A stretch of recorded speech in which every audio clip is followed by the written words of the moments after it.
Hello, YouTube and the World Wide Web. This is Check It Dude on Check It Tube on YouTube.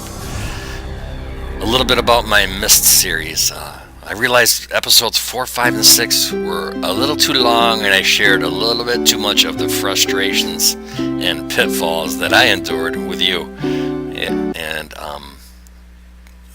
a few things. One is I'm going to try to avoid that in the future and not show you so much of the disappointments and so much of the head scratching.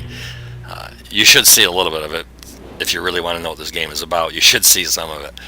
So you're not going to see just the answers, but I also want to show you a couple of things that I spent too much time on, and that if you're going to ever try this game yourself, that if you watch this video, you could save yourself a lot of time by not spending too much time on a couple things. Okay, first thing is, when I first discovered you can open this gear and get to this book, and I clicked open the book, I didn't know that it was going to teleport me to another world.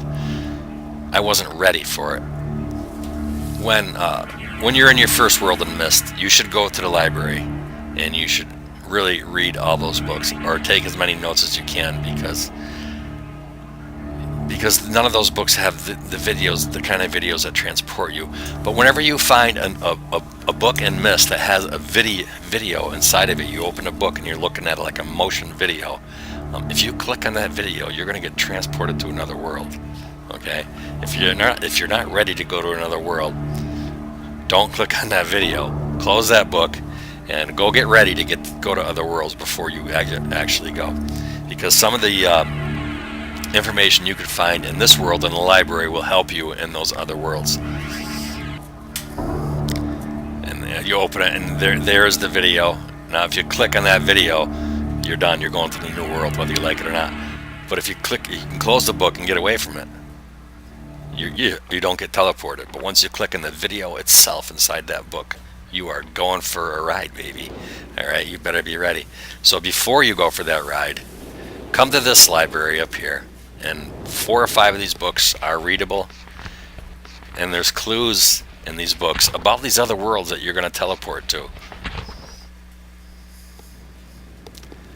And I definitely went to my first world unprepared, and I spent a lot of extra time in it trying to figure out how to get back. I don't know if the books in this library would have helped me in the other world to speed up the process. I'm not sure, because I still haven't read the books in the library, but I am going to show you things in the fortress world that really hung me up on time, and hopefully you can avoid them yourself. Now, it made my episodes number 4, 5, and 6 on this series on YouTube here, it made them a little bit long, these things I got hung up on. Once you click this picture, you go to the new world. So it did some of the things over here. I got hung up on them, and I guess it made me take too long over here. I'm going to show you how to avoid those things over here. I don't know if reading the books in the first world would have helped or not, but I am going to show you these things not to get hung up on in the world that I call the fortress world. It's a fortress out in water, and there's 3 little islands that surround the fortress. The fortress has a walkway on a railroad track, right? And the fortress spins, and so does the walkway, and that's how you get to the other islands. All right. From here, from island number 1, the one that we're standing on, that's the one you land on, you can only see one other island. You can see the fortress in the water straight ahead of you, and you can see an island to the right. At this point, you do not realize it, but there is a third island. Right? The one you're standing on, we're going to call number 1. That one over there to the right is number 2 island. Number 3 island is behind that building. You can't see it because the building's in the way. You cannot see island number 3 until you're standing on island number 2. All right, that cost me a little bit of time, but not so much like the other things I'm going to show you in here. This being the biggest one. Every time you click on it, you're stuck watching it, and it takes a while to get going.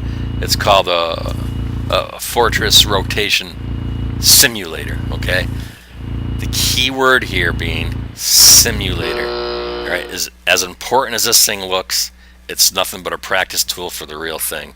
And I tried so many different combinations on this thing and so many different sequences. I wasted probably an hour and a half total between episodes 4, 5, and 6 on this thing right here. Maybe even 2 hours. I may go back to my episodes 4, 5, and 6, and I may shorten them just to cut out some of this garbage, because who wants to watch that? It's too much disappointment, too much trial and error. So the keyword being simulator, I'm going to bring you to the dictionary page. I'm going to show you what simulator means. I know you know it. I knew what it meant, but I still found myself thinking that this simulator must do something, but it doesn't. It's a simulator. There's something else on this world that looks very much like this, that does the exact thing, and this is nothing but a practice tool for the other one. Okay, in dictionary.com, here is the definition of simulator: mechanical device or system that simulates specific conditions or the characteristics of a real one for the purpose of research or operator training. Okay, so the simulator, don't waste any time on it. It's just a simulator and no more than that. At least for all intents and purposes that I was here on this island for the first time, that simulator does nothing.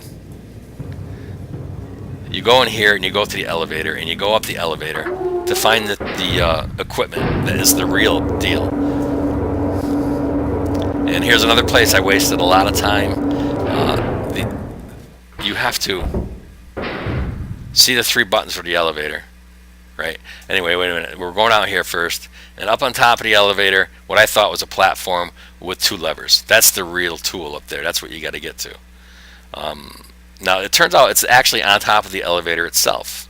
It's not a platform up there. So the bottom button goes down to the bottom floor. The top button goes up to the top floor, which you're on. The middle button, you press it, and it'll start beeping. That's your timer to step out of the elevator before the door closes. And then the elevator comes halfway down, and those levers that I thought were on a platform up there are actually on top of the elevator itself. And when the elevator comes down, the levers come down with it, and that's the tool that spins the fortress. The other thing is just a play toy to simulate this thing. Okay, so knowing what I've told you so far, I hope I've saved you 2 hours worth of disappointment and frustration. Now, the one thing that got me here, I spent a lot of time on this too, and I didn't figure out the issue until I was ready to leave the island. It was at the very end when I was leaving, I finally figured out this thing. My biggest complaint with this the whole time I was here, before I figured it out, was that there's no indicator, right? You're spinning the fortress, and that walkway, from in here, you don't know where that walkway is pointing. So every time you spin it, you got to run out there and see, all right, did I get it to the island? Did I get this walkway to land on the island of choice, right? Nope, I missed it again.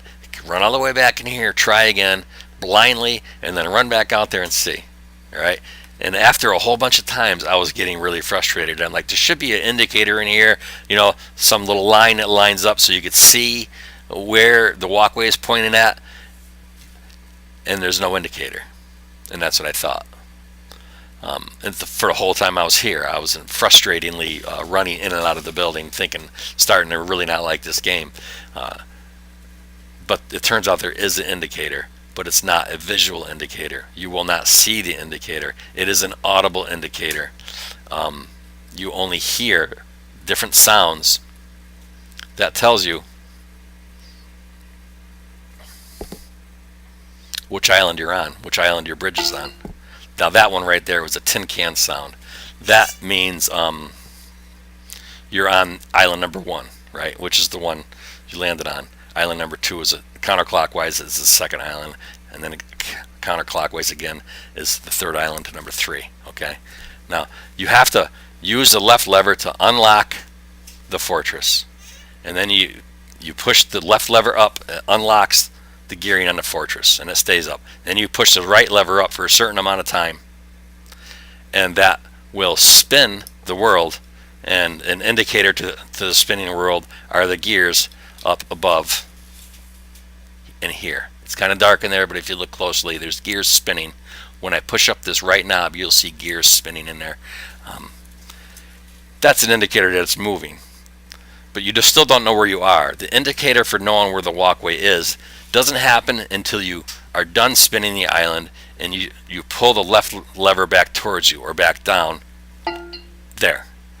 To relock the gearing, that's when you hear the indicator that tells you which island your walkway is on. All right.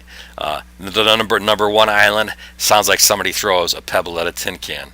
If you're on number 2 island, when you pull that left lever down, you're going to hear that right there, which is like a pneumatic solenoid. That is for your number 2 island, going counterclockwise.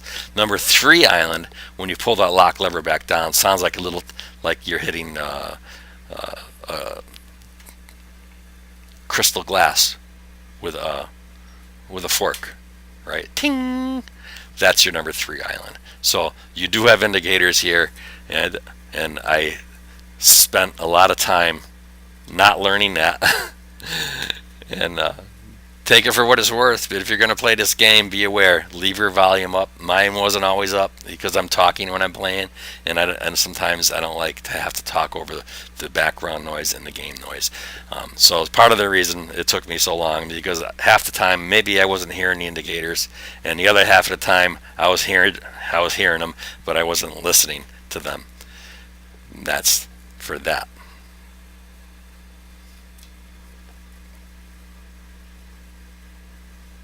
Also, every time you move your walkway to a different island, which is only twice, because there's only 2 other islands, every time you move your walkway to a new island, you should run down to the telescope and look through the telescope, because it is now pointing at something different. There are things to be seen, at least one thing to be seen, and you would see what that is if you were to endure my episode 6 or 5, one or the other. And hopefully by the time you get to that, I will have shortened it. I mean, they were 45, 50 minutes long, an hour long, and a lot of it was pure frustration, running back and forth or trying crazy sequences to try to get something to work, because I was using the simulator and nothing else seemed to work. So I thought I had to try different sequences when I was just barking up the wrong tree.